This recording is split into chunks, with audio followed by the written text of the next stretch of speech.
नमस्कार दर्शकों, आज मैं बात करूंगी स्थूल, सूक्ष्म और कारण शरीर के बारे में। जब भी किसी का जन्म होता है, एक चेतना या आत्मा धरती पर आती है तो वह जीवात्मा कहलाती है।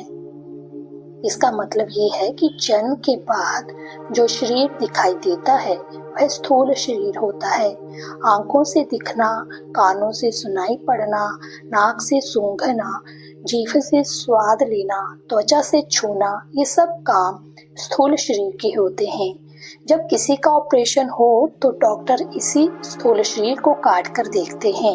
ये शरीर 5 तत्वों से बना है और 5 ही इसके अंदर कर्मेंद्रियां हैं और इसी शरीर के द्वारा संसारिक कार्य किए जाते हैं। इस स्थूल शरीर के भीतर एक सूक्ष्म शरीर होता है। ये सूक्ष्म शरीर दिखाई नहीं देता क्योंकि ये सूक्ष्म तत्वों से बना होता है। सूक्ष्म शरीर 5 सूक्ष्म भूतों और 5 प्राणों यानी प्राण, अपान, समान, व्यान और उदान का बना होता है। इंसान का जैसा स्वभाव होता है वैसा ही ये कार्य करता है। इसलिए यह शरीर वस्तुतः जीव के स्वभाव को नियंत्रित करता है। रात को सोते समय जो सपने हमें दिखाई देते हैं वह अनुभूतियां सूक्ष्म शरीर की ही होती हैं। दिव्य दृष्टि, भविष्य ज्ञान, किसी भी देव के दर्शन आदि उपलब्धियां भी सूक्ष्म शरीर के माध्यम से ही होती हैं। अब बात करते हैं कारण शरीर की। कारण से ही पता लग रहा है कि कारण यानी रीजन। कारण शरीर प्रकृति का नाम है। सत्व गुण, रजोगुण और तमोगुण का नाम ही प्रकृति है। मतलब प्रत्येक कार्य की उत्पत्ति किसी न किसी कारण से होती है यानी रीजन से होती है।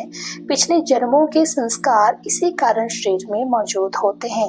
उदाहरण के लिए अगर किसी का कोई ऐसा कर्म है जिसकी वजह से कोई एक्सीडेंट या दुर्घटना होनी हो तो ये सब कारण शरीर में पड़ा होता है।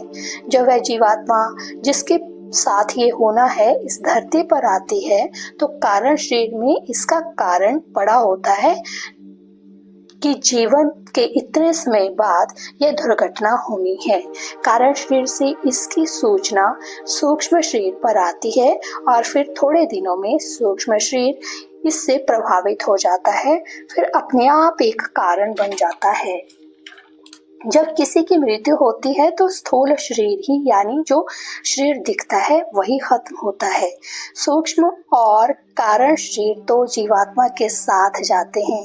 हर जन्म में स्थूल शरीर बदलता है लेकिन सूक्ष्म शरीर और कारण शरीर साथ ही चलते हैं।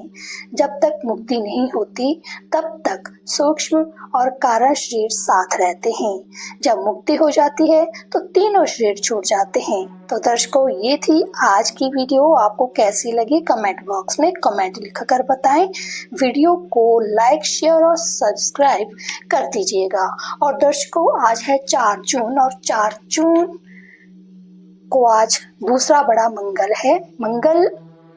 बड़ा मंगल के बारे में मैं आपको पहले अपनी वीडियो में बता चुकी हूँ। आप सर्च करके देख लेना। और उस वीडियो में मैंने आपको बता रखा है कि बड़ा मंगल को बुढ़वा मंगल भी कहते हैं। मेरी वीडियो को लाइक कीजिए, शेयर कीजिए और सब्सक्राइब कीजिए। और देखने के लिए बहुत बहुत धन्यवाद।